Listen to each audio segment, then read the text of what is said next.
Kecha 17 yoshli bola qimor o'ynab o'zini osib, kutilmagan bir xat qoldirib ketdi. 1-may kuni mahallamizda yashovchi Javlon ismli yigit o'zini osib qo'ydi. 2008-yilda tug'ilgan bu bolaning qoldirgan xati hammani shokka solib qo'ydi. Xatni o'qib, uning otasi ham o'zini osib qo'ydi.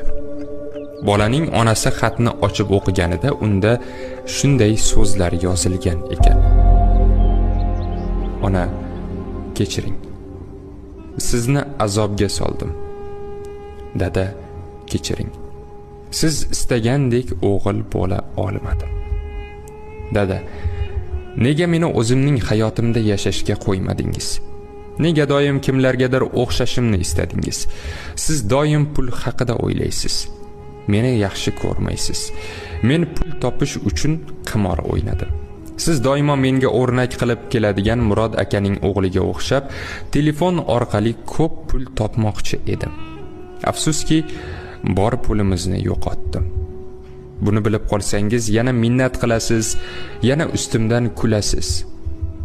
Yana falonchiga o'xshasang bo'lmaydimi deysiz. Men bunday yashashni istamayman. Dadamga Murod akaning o'g'lidek o'g'il kerak bo'lsa, menga uning otasidek maqtaydigan, qo'llab-quvvatlaydigan ota kerak edi.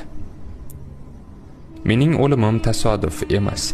Bu sizning nega qo'shnining o'g'lidek bo'lmaysan degan gaplaringiz oqibati. Xayr. Onasi yolg'iz o'g'lidan qolgan bu xatni ochib o'qiganda yig'idan suv bo'lib ketdi. Otasi oqarib ketdi. Qo'llari titrab ovoz chiqara olmadi. U xonadan chiqib ketdi. Hamma uning ortidan qo'rqib chiqib qarasa, u mahalla chetidagi daraxtga o'zini osib qo'ygan edi.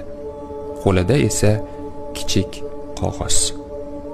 Javlon, kechir meni o'g'lim. Sen haq eding. Hadislarda keladiki, Alloh sizlarga farzandlaringiz orasida adolatli bo'lishingizni buyuradi. Bu hadislardan shunday xulosa chiqara olamizki, farzandni birovning bolasiga taqqoslab, ularni bir-biridan afzal yoki kam deb hisoblash yomon. Chunki har bir farzandning o'z xususiyatlari, istaklari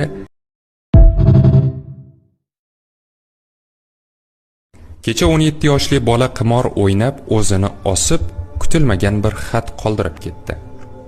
1-may kuni mahallamizda yashovchi Javlon ismli yigit o'zini osib qo'ydi. 2008-yilda tug'ilgan bu bolaning qoldirgan xati hammani shokka solib qo'ydi. Xatni o'qib, uning otasi ham